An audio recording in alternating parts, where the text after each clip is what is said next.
What a absolutely glorious morning. Welcome to Aired Out. If you're just tuning in, if you're just joining us, thank you so much for being a part of Aired Out. It is a stellar Friday morning, 63 degrees, and we got some haze, but plenty of sunshine and some heat for the day.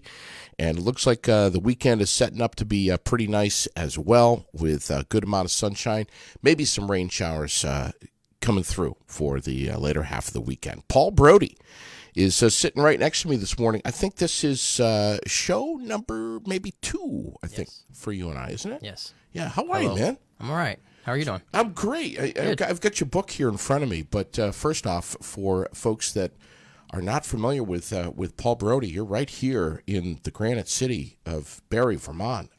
Who the hell is Paul Brodie? It's a person. Yeah. Just a regular old person. I'm a drug and alcohol counselor for my profession, and other than that, and just a person. I guess. A person with a goatee. Yeah, got a long beard in my chin. That's so, drug and alcohol counselor, is that the stamp? Is that the stamp? I was licensed alcohol and drug counselor. That's the official license title. So, yeah, that's the stamp. How long have you been doing this? 7 years. 7 years. Mm-hmm. And what are you busy? Not as busy as I'd like to be. Okay. But that's from a business perspective. But otherwise, yeah, it's busy. Or maybe as busy as you should be. I mean, we've got some real problems in not only with drugs and alcohol, not only in this town, but in our whole community and in the whole nation, the whole world, for that matter. Right. Yeah. A lot of problems. Yeah. What's your main mantra that you carry, that you preach? When I know everyone's different. Everyone's got a different story and a different reason and a different reaction to life and what it throws our way. But what do you hang your hat on? What's your main platform? Increasing personal awareness so that we can live better lives, live healthier lives. I think that's I don't know, that's where I'm coming to. I just turned 40 recently, and so I'm at that point in my life more introspective, maybe, or I just am. I don't know if it has anything to do with my age, but I am. And I think that, and again, it's just opinion, but I think that the more aware we are of what we're doing and why we're doing it, then the more joy we can have and more peace in our lives. And even if things around us are difficult or a big struggle, we can still have joy and peace in that if we are acting with intentionality. So my thing I hang my hat on is increasing self-awareness and intentionality. Intentionality being doing things with a purpose, not just following the routines and conditioning that we've had. Right.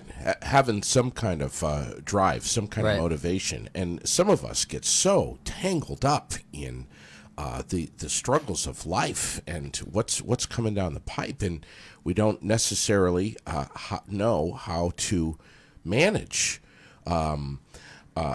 a marriage that might be in crisis, some children that may be having a difficult time in life, whatever it may be, school issues, throw a global pandemic into the mix. We as humans are so grossly imperfect. We need an outlet to find a way to cope with all this stuff, and maybe that outlet is some booze, or frankly, or some drugs, right? To be able to cope with everything. There's something for everybody. Everybody's got something to cope with it, and we all do. Right. I mean, something I've been repeating a lot lately. If you go up to anybody and you say, on a scale of 1 to 10, how do you feel, or are you feeling good, or whatever, something about where would you place yourself? Are you feeling poorly? Are you feeling okay? Are you feeling good? And then wherever they put themselves, ask them, would you like to feel better? And then chances are they're going to say yes. Even if they're on the low end of that scale and they're feeling terrible, they're going to say yes. That's more likely. Right. If they're in the middle somewhere, they're probably going to say, yeah, I'd like to feel better. And if they're at the top of their, if they said, I'm feeling the best I've ever felt in my life right now, and you say, would you like to feel better? They might not, depending on what it is you're offering, they might say, no, I'm at the best I've ever been. There's nowhere else to go. Or they might say, sure, let's see if we can feel better. Most people want to feel better. And so when you start talking drugs or whatever, that's all they're trying to do. All we are trying to do is to feel better. Yeah. on some level. And so whether it's binge watching Netflix or getting drunk or Sure. doing the so-called drugs, what society defines as drugs, or taking medications that the doctors define as medicines but are still drugs because they're the exact same chemical structure as the things that the society calls drugs. Right. To get a little political there. Yeah. But whatever it is. And I feel like saying and maybe abusing some drugs, but when Well, what does abuse mean? Well, that's it. I mean, so you and Dr. Rick Barnett are very aligned with that. You both do not like the word drug abuse, Right. at all. Both of you don't. Misuse, Use.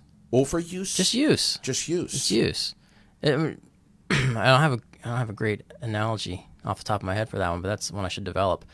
But yeah, I mean, what's the difference between? I think so. One time I defined it as we can't abuse an inanimate object. We can abuse ourselves with that object. So someone isn't abusing alcohol, but they might be abusing themselves with alcohol. Right. So that would be the way I would say it. So it's not. So misuse is, I think, the more accepted proper term in that field of jargon. They go with misuse. I think a couple of years ago that was what I remember reading. Yeah. But I would say that we abuse ourselves Right. through the use of something else. Isn't that something else? That's so interesting, and it doesn't necessarily have to be drug use. It could be addiction. It could be whatever it may be. Right. Anything.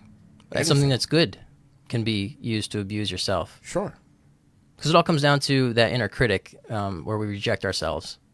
And so why are we doing that? And that's back to I think if we increase our self-awareness, then we decrease that self-judgment that's going on inside of us. Yeah, that's fascinating. You're 10 years younger than me, but it seems like the generation that's closer to age with me, we seem to, and I'm maybe compartmentalizing here a little bit, and suggesting a stereotype, but it seems like my generation is quick to pin drug use and folks who are labeled as, quote, junkies or drug addicts to fit a certain image, a certain lifestyle, a certain look, a certain physical look, certain class, a certain demographic, and those stigmas are profound. But it just seems like over the last 20, maybe 20 years or so, that has been smashed. That you no longer can say that, because it's just simply not true. It's all over the place now. Well, I wonder if it was ever true. This is where propaganda comes in. God, I've had the same exact conversation with my brother. Same conversation. So I think it's in Chasing the Scream by Johann Hari. He is a journalist from England, and he wrote a book about drug addiction and has some personal experiences with it. And he gives some of the history of the war on drugs in America. And the war on drugs, buzzwords that originated in the 80s. Right. This is all, and it's all propaganda that dates back to around the Prohibition era and stuff like, well, was it 1913, 1914? The Harrison Act of Congress is what outlawed opiates like heroin and then cocaine also. So they're no longer over the counter. Prior to that, they were over the counter. Bayer, the aspirin company, they make aspirin, Bayer company, and I think they're German. They were selling heroin in the stores over the counter. Yeah. Until 1913. As we think about today, Really? everyone thinks heroin's the worst thing out there, and you think, well, what's it could never have been sold in the store, but it was. Google it, look it up. Sure. Find images of heroin, Bayer heroin. It's like 30 drops for an adult and 15 drops for a child or something like that. And it's used like for cough medicine and stuff like that because it depresses the respiratory. So whatever, and it's painkiller. But so it's been a lot of propaganda in America. I mean, if you look at the schedule for narcotics and the schedule for drugs, it's supposed to be low low medicinal use and high abusability, what they call it. And so you would think that drugs, so-called drugs that have high medicinal use, wouldn't be level 1, which is supposed to be very low to no medicinal use, but cannabis is up there. Yeah. And I think mushrooms, like psilocybin mushrooms, are up there too in level 1, and those are both being used therapeutically and medicinally on a increasingly large scale right now. I mean, psilocybin is still illegal, doesn't have the decriminalization that cannabis has, but they're doing a lot of trials with psilocybin for therapies against anxiety, depression, PTSD, addiction. And so these are chemicals that are naturally occurring that have high medicinal use, Naturally but the government is still calling them illegal and criminal and bad and dangerous, dirty. Yeah. So I think that there's some propaganda in that. That's my opinion. Yeah. For what it's worth. Well, it like the point you just made. I mean, if you overuse anything, it's not going to be good for you. But right. how do we as humans know? How can we draw the line, and how can we program our imperfect brains to know when to tap the brakes on really anything? I mean, like I think I was joking around with you the last time I had you on the show. I know I was with Rick. I just have a really hard time saying no to peanut butter. You put peanut butter from me, I don't care what time of day it is. I don't care, if it's breakfast or whatever. I'm on it, man. What's your brand? Frankly, doesn't matter. As long as it's full of sugar and hydrogenated oils. Thank you. All as right. long as it's peanut butter, I'm. Well, so what about the? What's my brand? What? Likeness to what about the peanut butter that is the oil separates out? It's all natural. It's no salt, no sugar. All right, you're still done with that. Doesn't okay, matter. well, good. Eat that stuff, then. That's good. That's not as bad for you. All right. Because I mean, we're talking like I don't want to say brand names. I don't know what you're allowed to say on, but whatever. You go into the grocery store and you buy whatever the kids want to eat with the cartoon characters and the fancy cartoon comic text on the labels. Right. Those are full of sugar. Yeah. And it's all so processed. It's not a peanut anywhere to be seen. It's like the label might say may contain peanuts. Like, wait, it says peanut butter. I don't know. I made that up. I don't know if that's actually on there, but it's so much sugar that that's what you're getting high on. Yeah, exactly. And there's all kinds of and another weakness that I have is Coca-Cola. Yeah. I mean, Well, not I love that stuff too. Not Diet Coke, not Pepsi, just regular old classic Coke. Yeah. Whew. It's great. Yeah. I know, especially I'm not drinking. I've been doing really well avoiding soda. I've had soda, I think, cookout on Memorial Day, cookout on 4th of July, and those are the only 2 times I've had soda since last November. Wow. Or one time, I think around Christmas, I had a bottle of soda. So for me, that's a huge decrease over the last couple of years. And lost my point. Oh, yeah. But when it's hot like this, right. I get these thoughts, like, get a huge one of those large cups from a restaurant, these fast food places. Get a large cup filled up with ice and Coke and that. It's fantastic. Maybe even drop, if it's a Friday night or whatever, drop a little Captain Morgan in there, or a lot of Captain Morgan in there. But that's my drink, man. And it's I've said before, I just can't say no. I can't say no to Coke. I can't say no to peanut butter. And I've had people tell me, yes, you can, JD. You can say no. It's just not. It's very difficult. Well, but I say almost impossible. But why should you? So that's the question that comes up. Why should you say no? I love this guy. All right.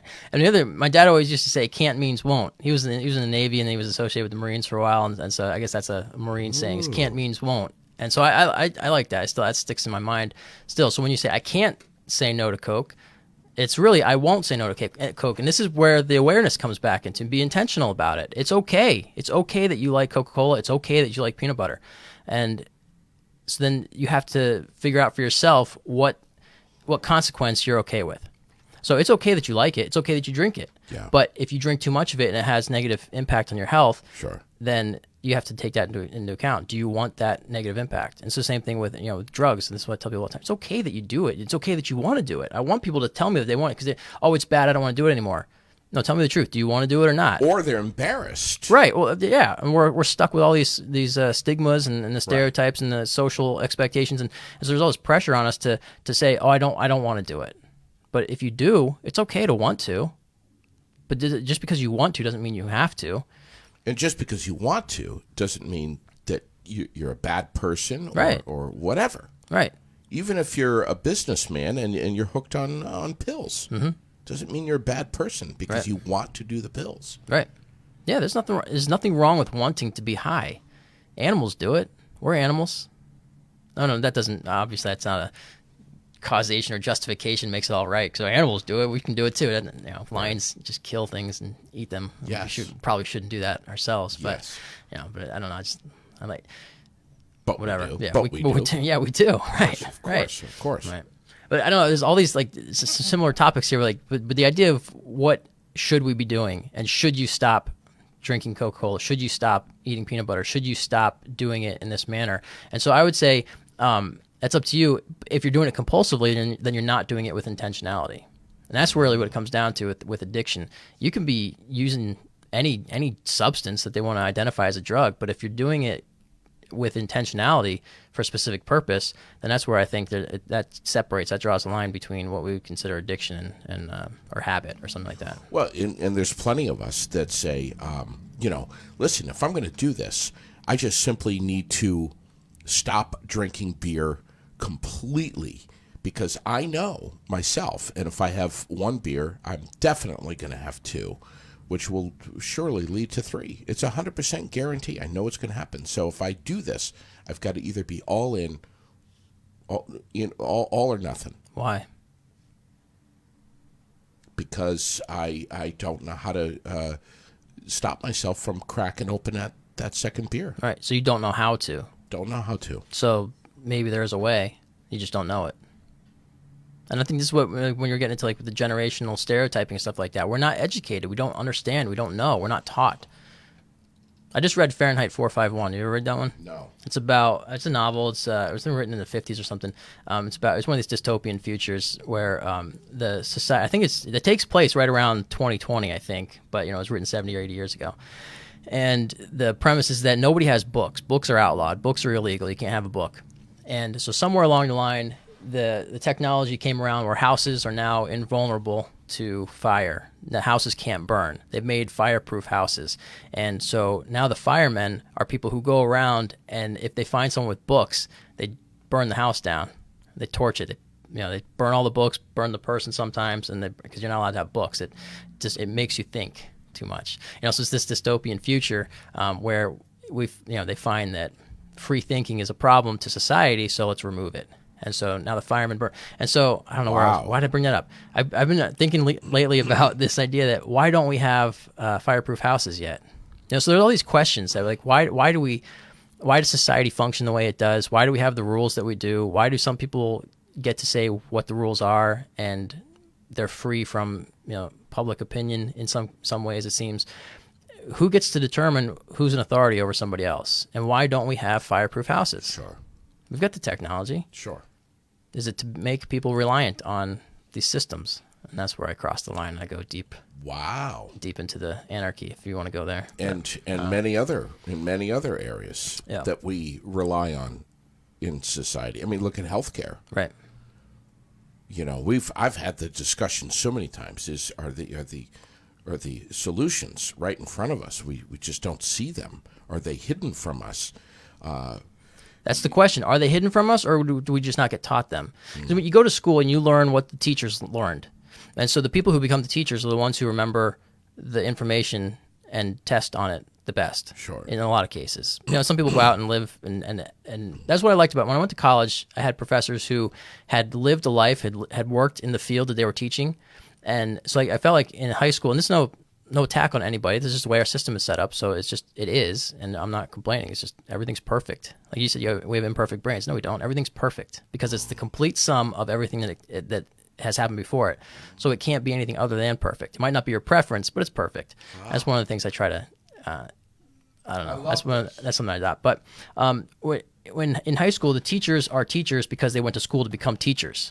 A lot of times, not all of them, but a lot of them have been teaching their entire lives. They're teachers of of a set of information. So they went to school and they learned it, and then they learned how to teach it, and now they're in school teaching it, and that's what they do. And so those are the people that we're learning from. That's no judgment. I'm just making observations here. Yeah. But I went to college, and a lot of the professors, some of them were academics. They had gone to college and got their PhDs, and then became teachers. And so they were never outside of academia. They were learning and learning and learning, and then teaching and teaching and teaching the same information. But some of them that I found in college had careers. So I had a statistics professor who had worked as an accountant or something in the numbers business for 20 years. So he had and so for me, and this is just the way I interpret things. I saw that and I thought, well, this is fantastic. This guy has applied knowledge, applied experience to what he's teaching me. He has real world experience. He didn't just read about it and then recite it to me. But so much of what we know, what we've learned, and it is, I think with doctors, with every profession, with me, with everybody, we go to school, we learn these things, and then we just keep doing the same things. And so we don't question, or if you ask a question that's outside of the teacher's experience or outside of the textbook, it's, well, that's not on the test. We're not teaching that, or we're not gonna deviate. We have a teaching plan, and we're gonna stick to this plan. Isn't that so there's some structure. And again, I don't know anything. I've never been a teacher, so I'm not speaking from any kind of experience. These are just observations from a layperson. But I feel like there's so much that it's not necessarily that it's being hidden from us. It's just that it's not even being considered to teach to us. Yeah. The thing I always ask people is, why isn't high school pre-med? We go through a lot of history, and I'm not a historian. Knowing when the Battle of Gettysburg was has no impact on my life. Yes. Okay, I thought you needed a second to come. No, Okay. I totally, But but these things, man, we all have bodies. Right. So why aren't we taught biology more than one semester or more than 1 year?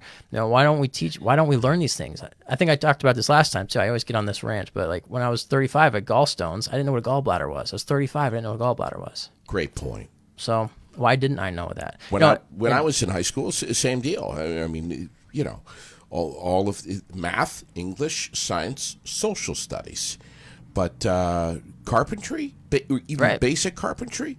Or auto mechanic, right? Or plumbing, none, right? None of it. I mean, now we've got the trades that split off out of the schools. I mean, that's tremendous, right? These kids that are getting in there, they're lucky. They're lucky that, and that's good. I hope. I don't know. I haven't been in school for 20 years now in high school, so I don't know what's going on there now. But hopefully, it is. It's more applicable knowledge. I don't know, but yeah, there's a lot. So are these things being kept from us on purpose, or is it just this is the best effort that people have made and no one's asking any questions and it works? But so many times, how often do you hear, I wish they taught me how to balance a checkbook in school? People are always saying that. Sure. So why, if we're all saying it, did they not? I mean, I feel like I learned that at one point. Right. But maybe it was so brief, it didn't stick. I wasn't doing it in real life, so I didn't practice it, so I didn't remember it. But if we're all thinking some of these things of why didn't we learn this, then why don't we do it? Sure. Because we're all caught up in the conditioning of our lives where we live out whatever routine and automated processes we've cooked up for ourselves through the influence of our agents of socialization, our families, the churches, the politics, the schools. Everything is conditioned us to be a certain way, and then we've continued on with that conditioning, and we continue to condition ourselves, and we just keep going. Most of what we say isn't even our own thoughts. Is what you're basically talking about the subject matter in your book? No. Never trust a zombie? No, it's not. Can you tell me about this? Yeah, I can tell you about that. So I didn't know anything back then. That was in 2013, so long ago. I wasn't in this line of thinking. Well, not as much. I don't know. So that was a joke. That book it was just a joke. I finished my master's degree. I was looking for work. I was interviewing, and I wasn't getting anything. I was temping, and I decided to employ my time as a writer because I like writing. And so I started writing this book. Well, I was doing a blog, and I was commenting. I was trying to create a writing thing. I had a blog. I published that through Amazon, self-publishing things as a book, and that's called Ajax's Whimsical Revolution. That was the name of the blog. And it's just a collection of blog posts. And then so that was my first effort at a book. And then I wrote a memoir of my family's experience with my brother who has autism. And so I self-published that. And so I was collecting my self-publishing so, I don't know, I was getting into that mindset. And so I was talking this guy, he's out in Oregon, Ned Hickson is his name. He's a journalist out there for a newspaper. He's a fireman, and he's a humorist. He writes funny stuff. And so he wrote a book. He had his blog. It's called Humor at the Speed of Life, I think is the name of his blog. It's really good. But so I was commenting on one of his posts that he had written. It was a fake book review for the next book in the Twilight Saga. He was just making fun. It was for another blog he was guest writing. And so he had this character in there that was a zombie. And so I said, somebody should, in the comment section, I just put a comment. I said, somebody should write a book of a spinoff for that. That guy should get a spinoff or something like that. And so he responded to my comment and said, you should write it. And so I said, all right, give me a week and point me to the nearest Kinko's and I'll have the book done. And just joking. And then as I was sitting there thinking about it, I thought maybe I should write that book. And so I was talking to my friend Jesse, because I just finished the autism book, and I was thinking, I got to write another book. And so he said, you should write a book about zombies. And actually, this is all I put a little front page thing explaining the story in short. But he said, write a book about the psychology of zombies, because he knew I was into psychology and zombies were really popular at the time, which they remain to be a lot. But there's this podcaster who does a podcast called The Psych Files. I don't know if he's still doing it or not. I lost touch on that one, but he was popular back 10 years ago or something. And I listened to him a lot. And he had a book called Zombie Fascination, which is kind of like a psychology approach to why do people like zombies so much. Yeah. So that was interesting. And that one's still out there. It's an ebook he made. It's really cool. But so I said, that's already been done. And then, but thinking about those topics, then I said, well, I'm going to write that book on that Ned was talking about, the zombie character. So the idea was to write a parody of Twilight, but then as I started doing that, I realized you really have to know the original source material really well to do a parody of it, to give it justice, because you're parodying the names and it's going to follow the same storyline, but you're just making fun of it. And I didn't want to put that much work into it. So it started out like the first page is like a few subtle Twilight references, but it's the same premise. It's kid in high school, he moves to a new town, and then he meets this girl, and then somebody's a zombie, and wow. And then other things happen. But it's just the idea that what if zombies could be non-detectable? Because that was the thing with Twilight. Vampires are non-detectable. Yeah, you don't know as long as it's cloudy, which is ridiculous. But as long as it's cloudy, you don't know you don't know they're vampires. But so that was kind of the idea. To make a zombie story like Twilight. So here I am thinking, is this all tying into everything? No, this is just a joke. It's just a fun, it's a nonsense story. It's like it's like middle school kind of book reading level and stuff like that. But it's a novel. I always wanted to write a novel. I wrote a novel and I self-published it, and there it is. That's it's fantastic. Done. So it's fun. So thank you for it. Yeah, that's what. Yeah, I like to share with people. And Raylene's got a copy. Where can we buy this? Amazon. Just grab it on Amazon. Yeah. All right. Yeah, it's all self-published stuff. So you can get it in ebook or in paperbacks. They do. It used to be called Create Space, but I think they just merged with Amazon now. So it's Amazon Print on Demand or something like that. But they don't. So it's free. So if you're interested in writing, you want to publish a book, this is a great way to go. Anybody can do it nowadays. Yeah. You download the template and then you fill it in, and so you don't have to worry about like proper indentations and paragraph headings and all that kind of stuff. It's all, you just have a template. So you type it up and then you upload it, and that's it. It doesn't cost you anything. And then you make money if they sell it, or if it sells. And so they take their cut for the printing cost and then their royalty, and then you get yours, the rest of it. You can set the price, whatever you want it to be. And so when they don't print a whole bunch of copies and have them sitting somewhere. That's where authors might get caught up in expenses up front, or a publishing company having a publisher, because they're gonna run 1,000 or 10,000 or 100,000 copies of the book, and then you're not going to make any money for a while until they recoup their printing costs. But in this, when you order a copy of this from Amazon, they print it and you get it in 2 or 3 days. Wow, it's a pretty fast turnaround. It's pretty cool. That's the way it should be done. Yeah. Really, and it's great because some people say, well, anybody can publish anything. Yeah, well, so what? Why not? We should be able to. Yeah. But some people think that there should be gatekeepers on that as well. I don't know. Buy it. You don't like it, you leave a bad review. Yeah, it's all good. Exactly. It's the way commerce works. Free commerce. So do you bring any of this into your podcast? No, I haven't. I haven't mentioned it. I've fallen off on the podcast. I haven't done an episode for like a month and a half now. I just kind of wasn't feeling it, so I stopped. But tell me about your podcast, though. It's me giving my opinions on everything, mostly. So it's Stop Recovering, Start Living, and it's related to addiction, what I do. So it's basically my philosophy and theory on dealing with addiction, for whatever that's worth. I'm taking notes here. Yeah, good. There'll be a test later. No. And if you score well, you can be the teacher. But, So how do you plan this out, or do you just kind of press go and just kind of purge? I want to plan it out. I've tried to plan it out a few times. When I first started, I would get an idea and I'd think, this is going to be great. I can talk about this for 45 minutes. And I'd start talking, and after like 2 minutes, I'd explain what my thought was, and then I'm like, oh, I got nothing left. And then so then I just ramble for a while. But some people like that. Yeah, not everybody. Of course. And then so there are times where I'd write out a page or two, make an outline. I've never written a script, but I've done outlines before, and that usually works better, keeps me on point. Yeah. But recently, I'll have an idea, and I'll make a couple notes, and then I'll just kind of wing it. Because a lot of the topics I'm talking about are things that I talk about in my counseling sessions, Sure. and so I'm talking about it a lot already. Yeah. So I've kind of rehearsed it Yes. a bunch of times. Do you ever, and I've asked Rick Barnett this question, and I may have asked you in the past, but it's I'm going to ask you now because it's intriguing to me. Do you ever have any kind of voice in the back of your mind when you are counseling someone with drug and alcohol addiction?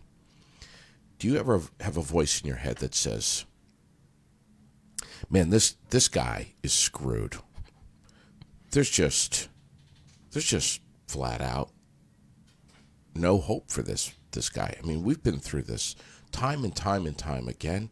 I've been seeing him now for 2 years, or her, and he or she's they're just not grasping things. They're just not getting it. And I'm just going around and around, and maybe I'm wasting my time, but I just don't see a huge success story here at all. Do you ever have those voices in your head about any of your clients? Yes. I'd like to say no, but I do. And most of the time, I still remain hopeful, because I do fundamentally think that anybody can change anything anytime. It's just maybe more difficult. But there have been people I've met with that I feel like this isn't going anywhere. And that's not necessarily, it has nothing to do with them. And so we'll get into that at some point here, I think, in this discussion, the 4 agreements, not taking things personally, but it's got nothing to do with them, my observations and my feelings about them. It's nothing to do with them. And so when I'm present and when I'm aware and I'm thinking about that, then I wouldn't think that about somebody.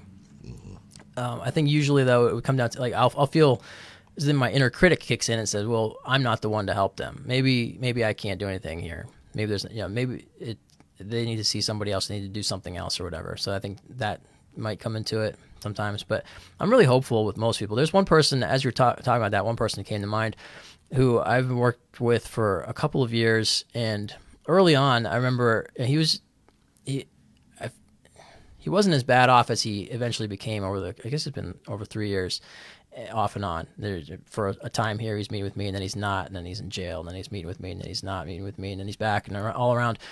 And early on, I said, someday I have this vision of, because you got to be able to see yourself living the life you want to live. Otherwise, you're never going to get there. So you got to be able to see it. You got to see it as a possibility. If he can't see it as a possibility, then it's not going to happen. And so, trying to help him see it as a possibility, I said, I envision us hanging out in your house, in your backyard, having a barbecue, and I had this image in my mind. I could see it just in him, not who he was, who I was talking to in that moment, but who not who he was presenting as, what he looked like, but who he really was, his true self, confident and coherent and sober, I guess would be the word. And just not sober, not doing drugs, but sober, of a clear mind, the real definition of that.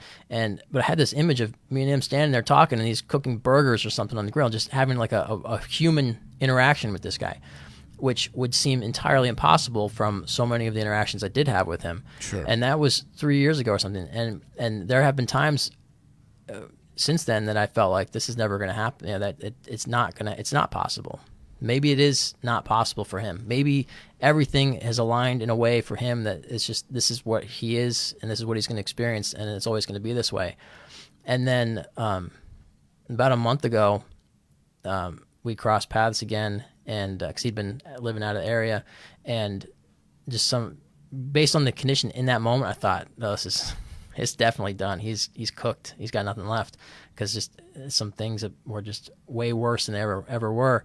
And then I was able to help him out with something, and a couple of things worked out really well. And next thing I knew, he was in a rehab out of state where he's from, originally where his mom is, and he went to see his mom and got into a rehab program, and so he's there now. And it's been about a month, so he's got another 2 weeks, I think, on it.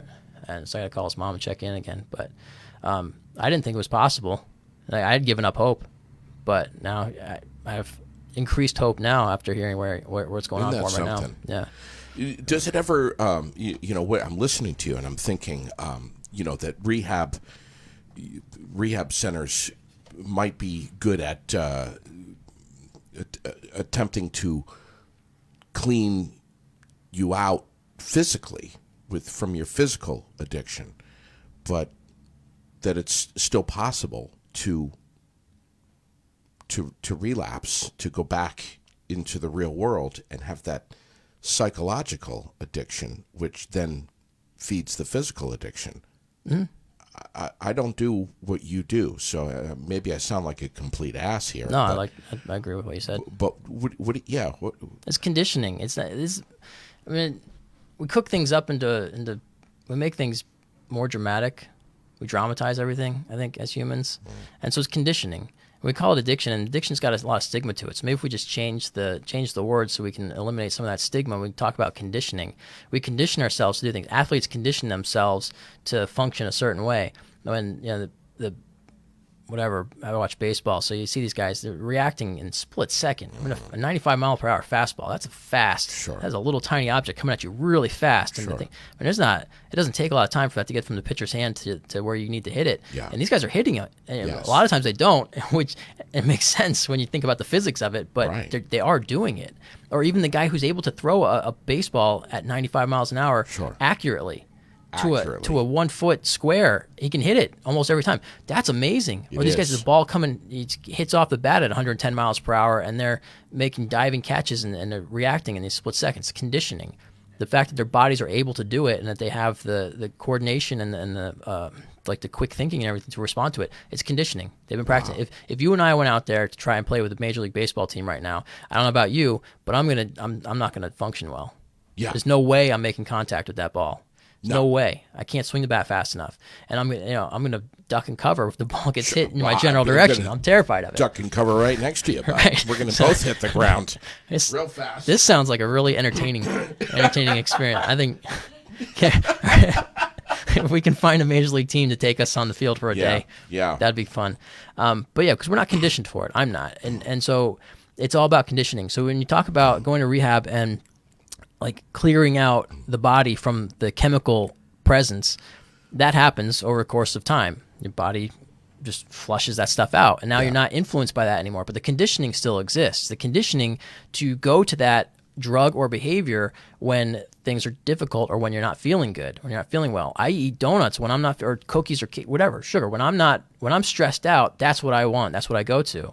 That's my conditioning. And so I could go, I'm researching keto, and I've done intermittent fasting. I like that, but now I'm looking at the keto approach, and I want to try it, but I'm like still back here. But at some point I'd like to try that and get completely off of sugar, no sugar, and see how that feels. And maybe after a month, I'll feel so great that I won't even have any desire to eat ice cream anymore. Sure. But I don't know, but the conditioning still exists. And so it'd be difficult. That's why it's so hard to get.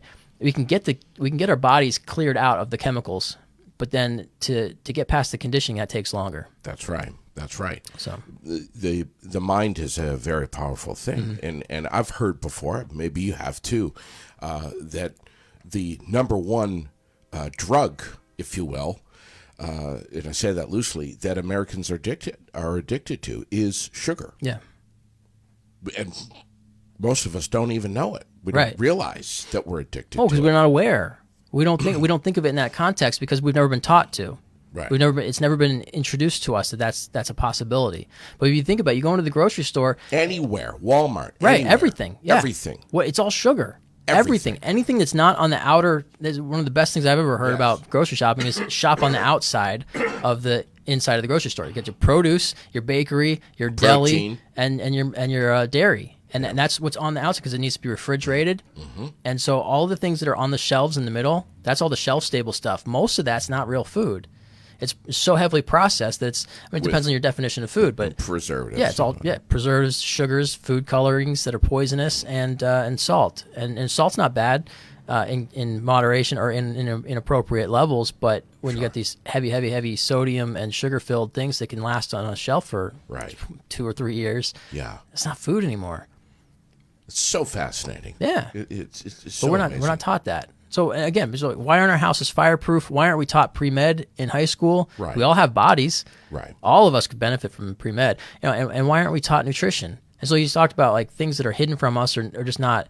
Are they hidden from us, or are they not available, or it's not in our awareness? Nutrition can heal almost anything. The research is being done. It's out there. Sure. Cancer. Sure. Diabetes. These things are not. They don't have to be fatal. You don't even have to get them. We can eat nutritionally. According to research, this is not my opinion in this case. Well, it's my opinion based on what I've read.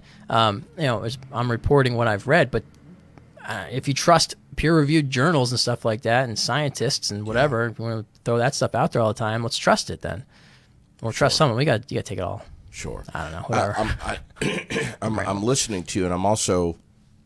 I can't help but think of Dr. Joe Dispenza. Yeah, that's where I listen to. That's where I draw a lot of this from. Man, I mean, he's the king. I think so.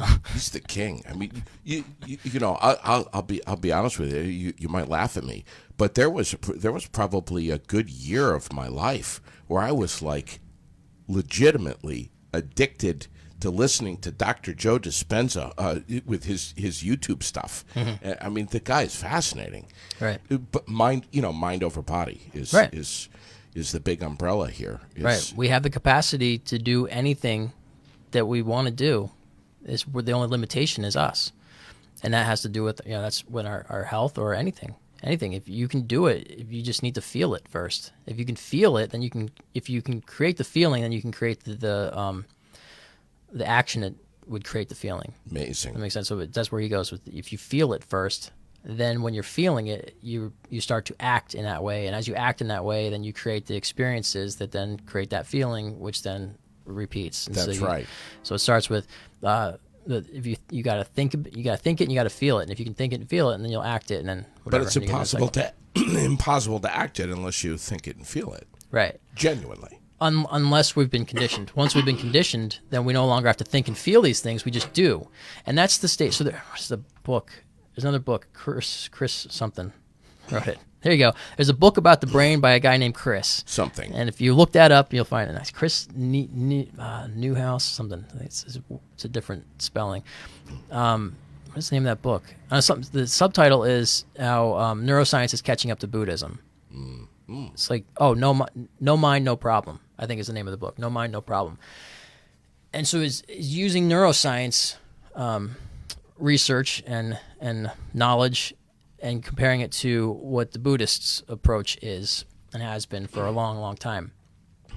And how the idea of the self is problematic. It's been a few months since I read it, so I don't remember as much as I'd like to. But there's this the premise is that or one element of it is that we function on autopilot so much of the time that even when we think we're making active decisions, unique, free to choose decisions, we're not, because our bodies are making that decision. And so when I'm stressed out and I go to sugar for a relief, which isn't really relieving, but that's what I go to. That's my go-to. That's my drug of choice. When I'm in that situation, my body is making the choice, not me. And I've had those moments where I'm like, I don't need to eat that. But I do it. Yeah, Dispenza talks about this. He talks about this all the time. That once your body has finally caught on that your mind is in control and it's not going to win, there's a massive transformation that takes place in someone. Right. And as long as you continue to regularly practice that, you're ahead of the game. Mm-hmm. You're ahead of most. Right. And all of us can do it. And that's what we all have the capability. It's conditioning. Yeah. And so if our conditioning that exists now is not favorable to us, then we create new conditioning. Tell me about the 4 agreements. The 4 agreements is what got me started in this different approach to life. I read it in 2017, and at the suggestion of a friend who picked it up as a suggestion from Tom Brady. So I guess he'd been talking about it, and she's a football fan, and so she read it, or I don't know if she'd read it prior to that, but some connection with Tom Brady in there for when it got recommended to me, and I don't care about football, but anyway, so I read the book and read it over a couple of days. It's short, it's easy to read, and it just changed everything. How I viewed the world, and it took a lot of practice because there's all this conditioning, and this is the same. They're talking about the exact same topic that we're talking about here with Joe Dispenza. This idea that if you practice something new, you can do something new. And so the 4 agreements, it's called a Toltec wisdom. Toltec is a group of people in Mexico. I guess it's a historic line of people. So Toltec means artist of the spirit, is what they present it. So Don Miguel Ruiz wrote the book, and then he and 2 of his sons have written several other books, all in this idea of self-mastery and understanding ourselves, increasing awareness, increasing control of our attention. And that's what the 4 agreements is about. It's about increasing awareness and taking control of your attention. Because with that, then you can create whatever you want. And so in their context, agreement means... Well, it means agreement. You're agreeing with the opinions of other people. And so the idea is that everything that we're taught is an opinion, because you cannot communicate truth. Truth exists, and it exists not because of anybody's belief or anybody's awareness, but it just exists. So truth is what exists. So this table here is a table. It's not a table, but it's what it is, right? So we can all come and observe this table, and we'll all have slightly different interpretations of that table, and then when we put it into language, we're using symbols to represent it. Its truth is what it is. I can't tell you its truth, but you can experience its truth. But I can tell you my interpretation of its truth through my use of symbols. Now, if I speak English and you speak Spanish, I'm calling a table. I don't know what Spanish is.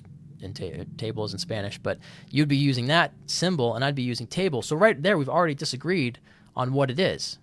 Yes. But because your whole, your Spanish language culture and experience has taught you that this is what this thing is. We call it this. And in my English culture and experience, this is what this thing is. I call it table.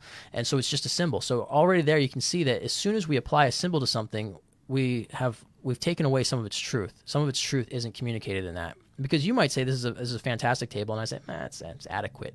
Yeah. And so then we're starting to put interpretation into it, and the more symbols we get. And he uses the example of a tree. And so he says, we all call it a tree in our own language, and so that's already a different symbol that we're using, but then somebody might call it a beautiful tree, and somebody else might call it an ugly tree. Sure. And when we get into that level, now we've lost the truth of the tree.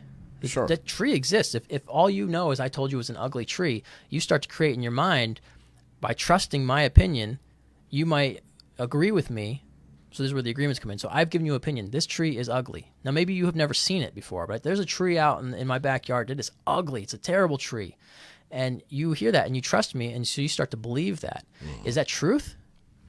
What if it's not truth, but because the truth is what the tree is. And now if you go to my backyard, what is he talking about? This tree is not ugly. Sure. It's a fantastic tree. It just needs to be pruned a little bit or whatever.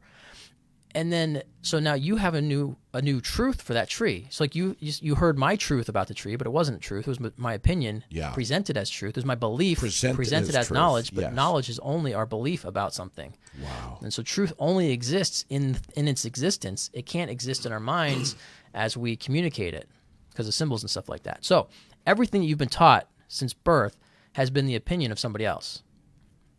That's it. And then you agreed with those opinions, or you didn't.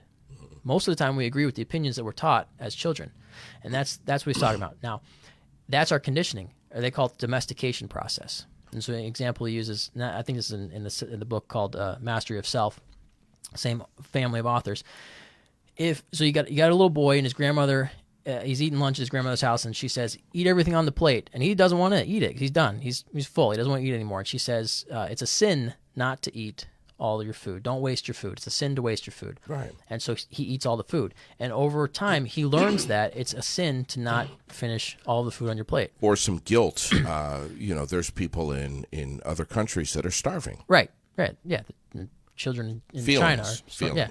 Exactly. Right. So, in this example, the grandmother's in her best efforts, she only intends for him to be healthy. That's why she's telling him to eat all the food, or she's trying, not trying to be wasteful, trying to teach him, manipulate him, right? In some way. Right, but probably for his good. In her mind, it's probably for his own good. Yeah, she's probably not going, oh, I'm going to make him eat more than he wants to and be sick. She's not doing that. She loves him.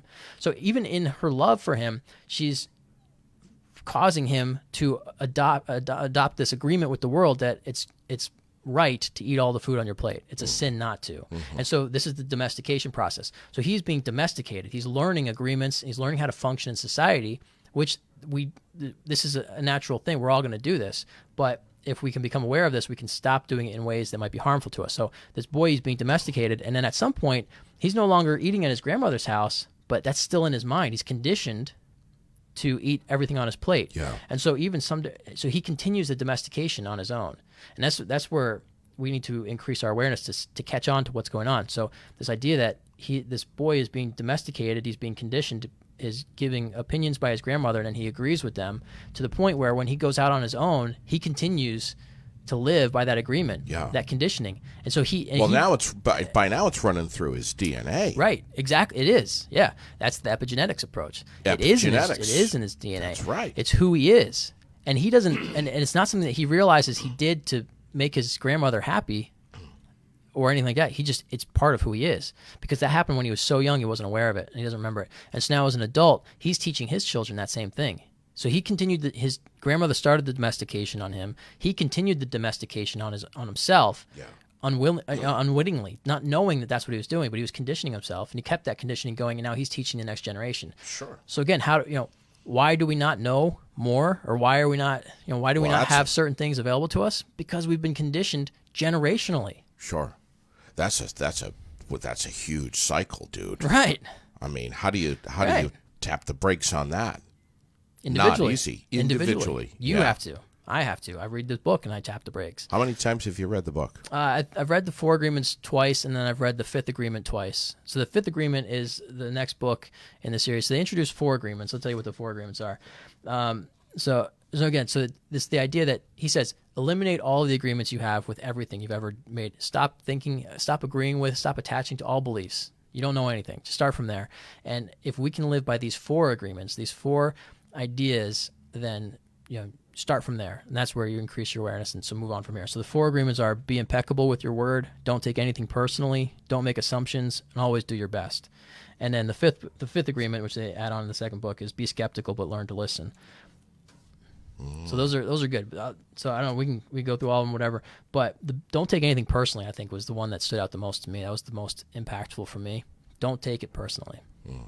And I was reading, it was right down the street, I was working, and I was driving home. I'm coming out of the parking lot down by, out behind the Opera House, and so I'm waiting to turn left, and this pickup truck with these 2 probably 17-year-old kids come driving by, and they're laughing, and I'm sitting there waiting to turn left, and as they're passing by, I make eye contact with the passenger. Yeah. You know how that happens? You make eye contact with somebody, and you lock eyes, and you stare at them for a second, and then, whatever. And so I make eye contact with him, and he's driving by, and I watch, as he's driving by, and he's laughing, and my initial thought was, he's laughing at me.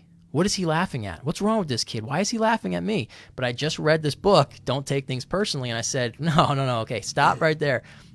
He has no idea who I am. I have no idea who he is. We just made eye contact for 2 seconds. There's no reason for me to think that he was laughing at me. Right. No reason whatsoever. No legitimate reason.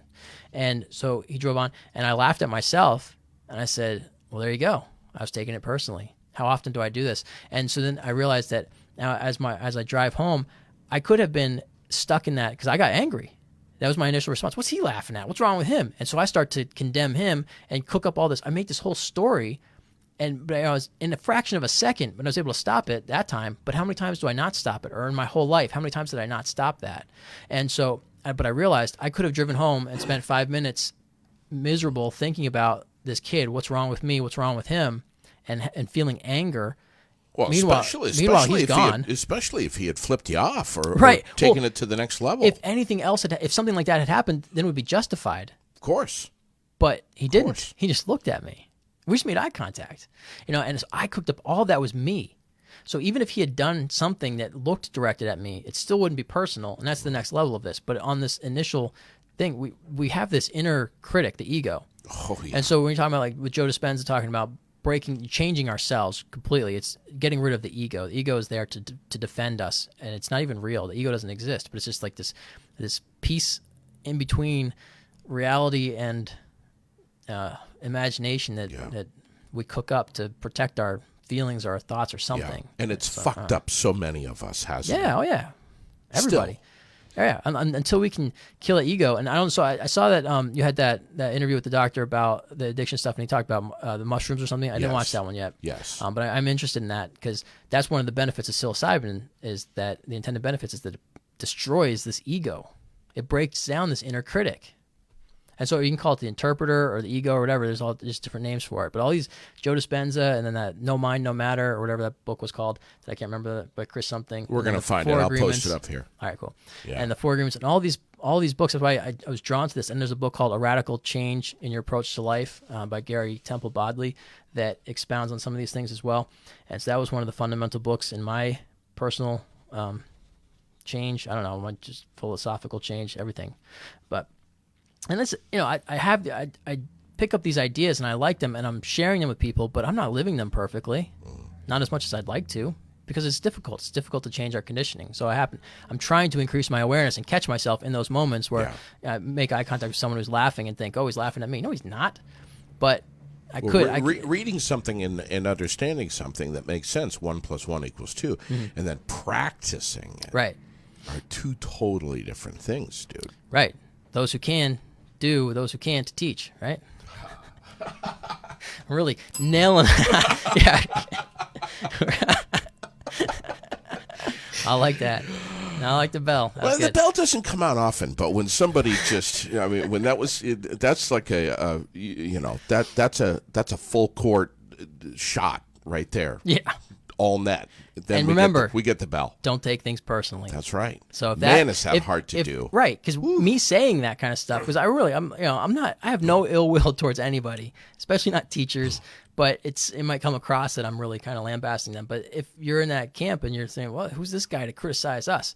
That's your ego. Yes. That's your bias. That's your attachment to your beliefs. So let go of all that. Because I don't mean you ill will. So if you want to take that personally and be offended by that, by something that I said, not knowing you, having no connection to you whatsoever, sure, that's on you. That's your choice. Right. And you're free to do that. And so like with this kid in the car driving by, if he had flipped me off, if he had rolled down his window and said, you, Paul Brodie, I hate you for everything that you are, you're worthless. Right. I still don't take that personally. But that would be more challenging. There's one other person that I've heard say such profound statements like this and is a big fan of the Four Agreements, and that's Rusty Louise. And I mean, Rusty was like, dude, I mean, you just have to have this book. You have to read this book. Everyone should have this book. This should be like the new Bible. Right. And, I've sat Rusty down many times and on this show and purposely tried to offend him. I mean, I'm reaching deep. Right. I'm trying to find something, and I just can't do it. Right. I mean, and overall, all of this, just all of these agreements, this book encompasses attitude, life perspective, yes, but attitude. Right. When you really live by these things, you're impeccable with your words. You're saying what you mean. And so impeccable means without sin. There's no error, no deviance from the path it should be, from nature, from what it is. Sure. No opinion or belief, just the truth. And so say what you as much as it can be, yeah. But so you say what you mean, because your word. And he talks about like in the Bible, he says in the beginning was the Word, and so he's interpreting that to say that God created everything, whatever God is or whoever God is, created everything with the Word.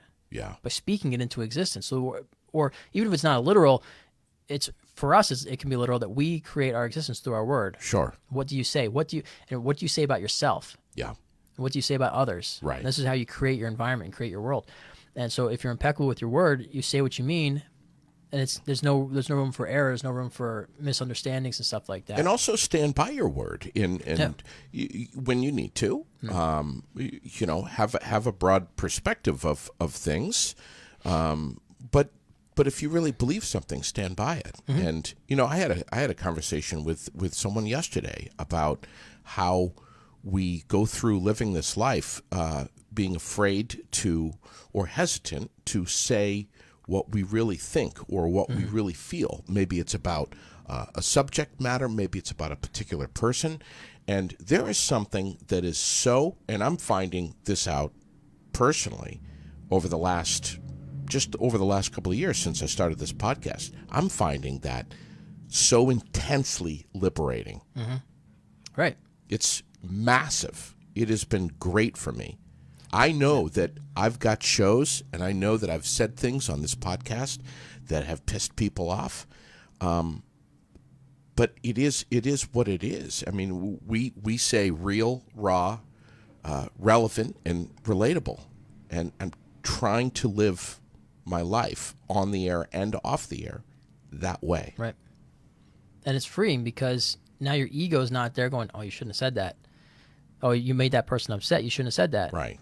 And so that's, you trap yourself. Sure. So yeah, it's liberating to not have that. Right. To not have that inner critic constantly berating you and say, oh, you should have said that.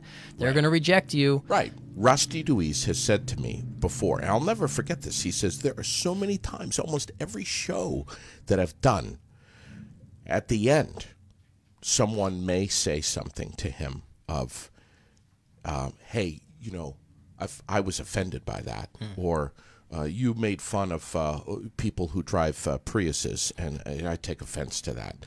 A lot of us don't know how to separate comedy from getting our egos brushed against. And his reaction to that is that it wasn't my intention to offend you. And what Russ says is that too many of us use, and I'm so guilty of this, overuse the words "I'm sorry" as part of our regular language. Right. I've known people that do that. Yeah, they say they apologize for everything. Don't do it. Why? You're not at fault. There's no fault. There's no guilt. Are you really, truly sorry?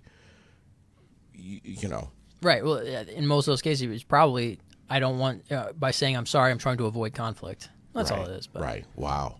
So how do people, first of all, pick up this book, The Four Agreements, and the Fifth Agreement? Yes. Show me the, let me see that so I can put this on the camera here. But this is the Fifth Agreement. How long has this been out? Do you? A couple years. I read that in, I think, 2018. So it's been out. It's been out for a while. You can get it anywhere that sells spiritual books, important, amazing, life-changing books. Amazon's got it for, I think this one's probably $10. I think the Four Agreements is usually around $8. Sometimes it's as low as $5. Yeah, it's a short little paperback. It's great.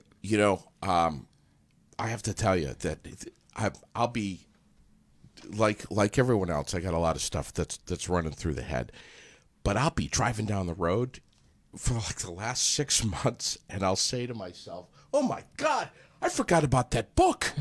I got to get that book." And I think of you and Rusty, and I've got to get it. Yeah, you got to get it. I'm going to get it today. I'm ordering it. Raylene, remind me. I will. We're getting the book today. Here, you want to read this one? No, I would love to. Are you kidding? I want to start. I want to start with the. Yeah, I read the four, and then I bought this one right away. Right after I read the Four Agreements, I immediately ordered the Fifth Agreement, and it sat on my shelf for a year before I read it. Ooh. And the Four Agreements was so impactful for me. You wanted to let that digest. No, I didn't do it on purpose. It was just I don't know why, but then after I read it, I thought now I was ready for it. So that's the way I don't put a lot of stock into this everything happens for a reason kind of thing, or fate or destiny or all that kind of stuff. I don't go for that. But I do think that we are prepared at times for experiences, and not necessarily that I wouldn't have gotten something out of it if I had read it right away. But I think I got more out of it after a year of trying to live the Four Agreements as much as I did. And so it wasn't anything by design, but I think it worked out the way that it worked out because that was the best way it could have worked out. It's not because anything said it should be that way, but that's just the way it was. And so now but again, after something happens, we give meaning to it. So it's not so much that everything happens for a reason, but everything that happens, we can give a reason to. And that's man's search for meaning. Viktor Frankl talks about that idea. It's like, why do people go through difficult experiences and some survive and some don't? Because the ones who have meaning for it will survive. And if you don't have any meaning for it, if you're just, flapping in the breeze, then you might not survive it, or you're not going to survive it as well. How can people learn more about Paul Brodie right here in the Granite City? What a gift you are to have you right here. I don't know about that. In our community. You do drug and alcohol counseling. You're a licensed professional. This is what you do. This is what you live and breathe, day in, day out. You're making such a massive difference in the lives of so many people right here in Central Vermont. But how can people learn more about you? What's the name of your podcast? Where can they find you? Is it YouTube? Where do we go? I don't know. Why would anybody want to? I don't know. It's one of these things where, like, the more I study these things, like, I love talking about it, and it's this. I can kind of pretend like this is just you and me having a conversation, but there are lots of people listening to this right now. And I got some feedback a few months ago that I'm too opinionated. It happened through the grapevine. Came to me that someone had said I was too opinionated, and at first, I want to take that personally and go, well, what's that? What does that even mean? But literally, what does it even mean that someone's too opinionated? It just means that they don't agree with my opinions. And so what? And so for a little bit, I got annoyed by that, and I thought, maybe I should stop talking so much. Stop sharing my ideas so much, because that's what and I understand maybe it's specifically in the context of what I do professionally that I'm supposed to follow certain protocols and all these things. I should right, whatever. But this is what I think, and this is who I am. And so, but there's times where I feel like less is more. Don't speak. The whole thing with the more you learn, the less you want to talk about things and stuff like that. And so. I guess I'm not to that level yet because I still love talking about everything. But it's one of those things where... But that's who you are, dude. That's who I am. I mean, it's impacted my life in, for me, a really beneficial way. And so why wouldn't I want to share that? Of course. You see a good movie, you hear a good podcast, you hear Aired Out, and you think this is the best thing I've ever heard, and you share it with all your friends. Right. Or you've been to a restaurant and you've had some shitty food or some great food. Right. Either way, you want to tell people about it. You want to protect them from eating the bad food and introduce them to the good food. Thank you. So so it's fair to share. So I guess it's part of my inner critic, saying, shut up, you don't know anything. Yeah. Who are you to talk? Yeah. Because we're so inundated with trust the experts and all this stuff. I'm not an expert. I don't know anything. I really don't. The more I read about these ideas, the more I realize I don't know anything, because we can't know anything. All we have is belief. All we have is agreement. And this is so the 5 levels of attachment is one of the books in this Toltec wisdom series you've got to read. So you read the 4 agreements, the 5th agreement, mastery of self, and then the 5 levels of attachment. And the 5 levels of attachment is just, that one was really mind-opening. And he outlines how we become attached to these agreements, these ideas, these beliefs, and it's not even real. We think it's true because we believe it, but it's not true. It's not real. Oh, it's just fiction. Everything is fiction. So they talk about the dream of the planet and the dream of the self. Your dream of yourself is your world, is your interpretation. It's the movie that you are living in. You're the primary character, and everyone else around you is secondary characters, and they are whatever you perceive them to be. And that's your movie. You're the director, you're everything. And then if you were to able to pop into your mom's movie and you're watching the movie alongside her, you're going to see yourself, but you're going to go, that's not me. That's right. That's how she interprets me. Right. So it's the exact same characters that were in your movie, in a lot of overlap, but they're not the same. And you're like, well, this is my mom, but it's not my mom. It's not how I see her. It's a different character in her movie versus your movie, because it's through her eyes, not yours. Sure. And so, where was I going with that? What was I ranting about?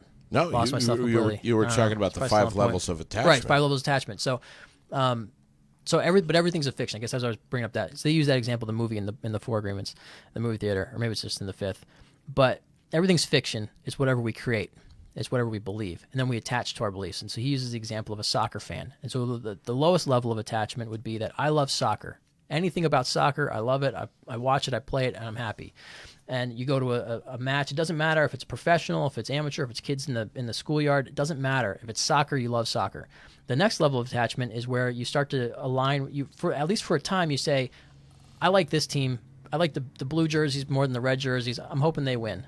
And so you've created a little bit of an attachment to this belief that if they win, things will be better. And so you create a little bit of attachment to it. And it's okay because you just did it for the time of the game. As soon as the game's over, you're like, that was a great game. I love soccer. Wow. The red team won, but I still love soccer. And then the next level, and I'm not going to get this all right, but then and it increases. There's 5 different levels, and so each one it goes a little bit more deeper. And so like the next level is probably where I am with baseball. I like baseball, but if it's not the Mets, I'm not going to watch it. So that's like the third. I think I'd be about the third level, maybe the fourth level, is where I start to. I think the fourth level is when you identify with it. I can't remember now, but it's a little more like if the Mets win, I'm happier than if they lose. That's just the nature of it. So I like it when they win. I don't like it when they lose, but I don't carry it with me. And so there's that third level. I'm more invested, and it's not just for the game. Like on the second level, that's just for the game. I know that if I attach to one of the teams, I'll have more of an experience. Sure. And that's cool. That's fine. Sure. But I let go of it at the end of it. But then the third level is that, okay, now I watch only the Mets. That's my team. If they win, I'm happy. If they lose, I'm not. I'm yelling at the screen. I want to go into chat rooms and say, these guys don't want to win. What's wrong with them? Right. But and then maybe that's approaching level 4 too, where you start to carry it with you.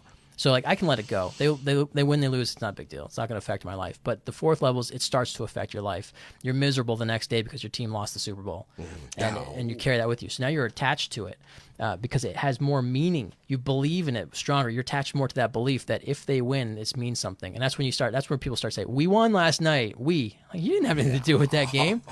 You were sitting in your living room, but you won. Okay, great. Well, you did buy all their merchandise, which paid their salary. So I guess in some way you did.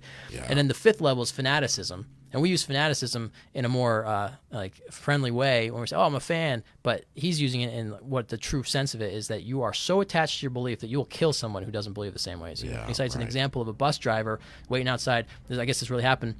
It was a soccer match, and his team lost. And so people wearing the colors of the winning team are coming out celebrating on the street.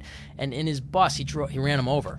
He killed people because in that moment he was so upset that his team lost and their team won that he killed them. True story. True story. And so then again, with this fundamentalist terrorism idea that I don't know if it's true or not, but there's more of my craziness, my eccentric thinking, but or the Crusades or whatever. You go back in time and people kill in the name of a belief. Right. And that happens. That's fanaticism. They're so attached to their belief that if anything attacks it, they're taking it personally. So like I used to be a Christian. I'm no longer a Christian. That's going to upset somebody. If I say Jesus is not the Savior, some people right now just hearing that are going, they're clenching up because he doesn't know you're, and they're feeling hostility because I attacked their belief. Yeah. And then they think that I attacked them, but I didn't attack anything. Yeah. All I did was speak an opinion. Yes. I spoke what I believe. Right.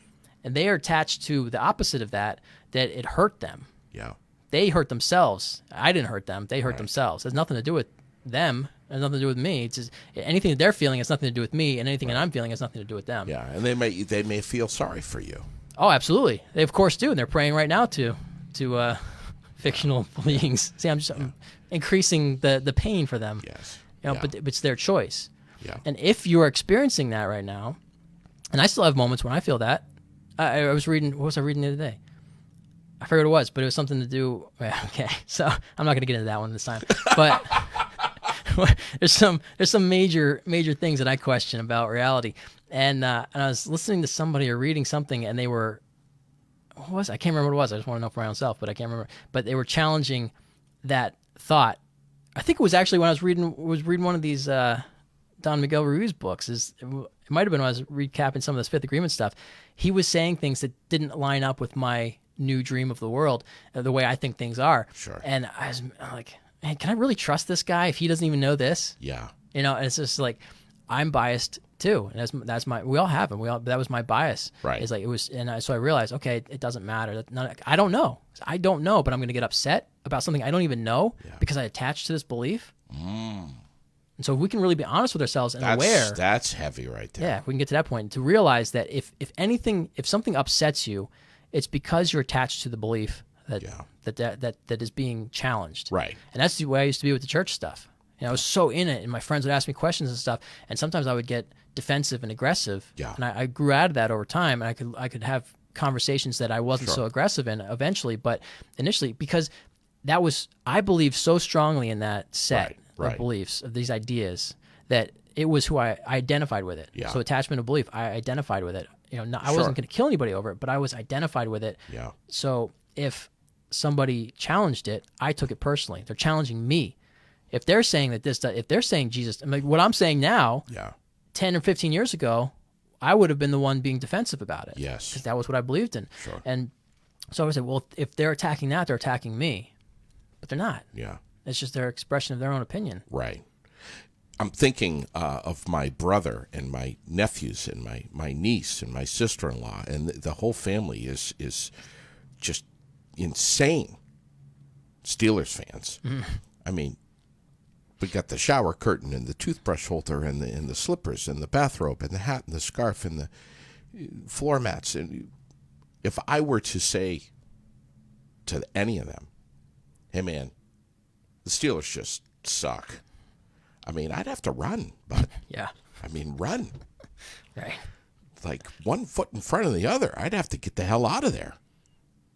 It's amazing. I wish I knew some football references because I would have said something about running like a Steelers guy or something if I knew any names other than Tom Brady, which I've already dropped. It's the only football name I know.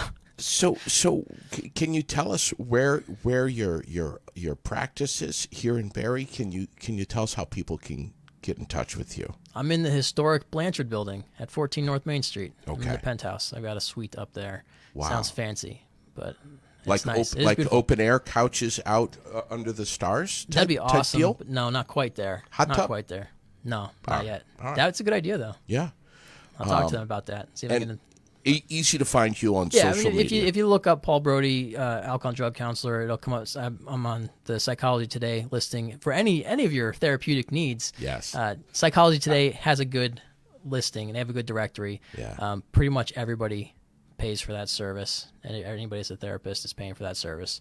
And so we're listed on there, and then that's got my address and a phone number that reaches me. It's not my phone number, but it directly connects to my phone number. Okay. But my phone number's available. I mean, I have a website, imaginemovingon.com, and I don't do anything with it, so it's basically just my contact information. I thought about doing a blog there, and I tried that a little bit, but I didn't really do anything. And at some point, I think I linked my podcast to that, so you can get Okay. that. But stop recovering, start living, Yeah. which means rather than focus on what you want to end in your life, Yeah. focus on what you want to begin, or Wow. build what you want instead of taking apart what you don't want anymore, because it doesn't work That's as well. big. We can't uncondition ourselves. We can create new conditioning that's more powerful.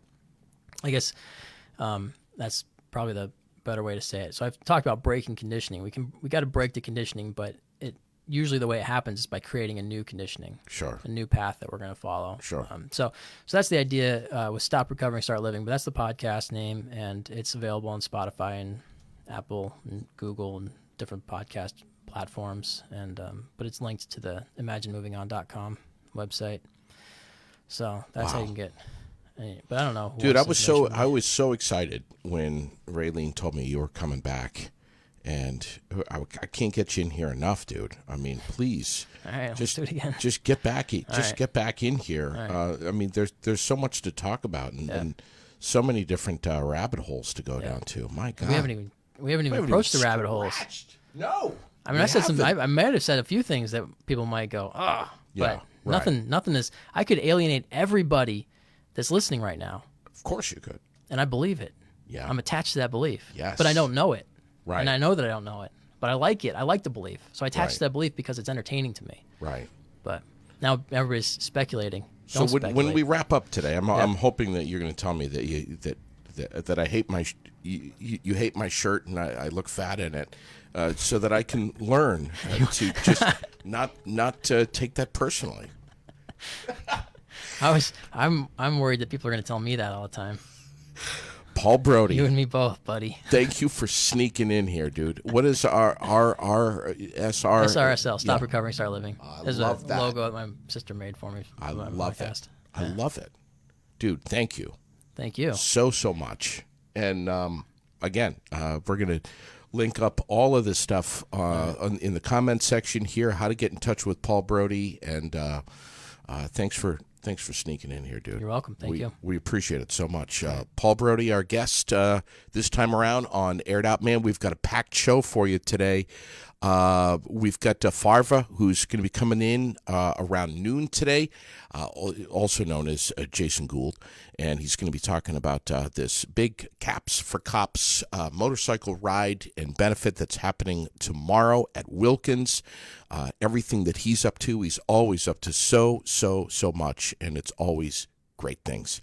And then at 2 o'clock, maybe even a little earlier than that, right around 1:30 or so, Patrick Ross, the fiddle extraordinaire from Newberry, is going to be sneaking on and performing and chatting about his life and what he's up to this weekend as well. Lots of stuff and opportunities to catch Patrick in his element very soon, I think this weekend. But I always love chatting with this guy, someone who's worked very, very closely with Rusty Deweese on stage, and it is going to be a true honor to have him back on the podcast. Patrick Ross this afternoon, right around 1:30. Be well. Take good care of one another. 72 degrees and sunshine right now.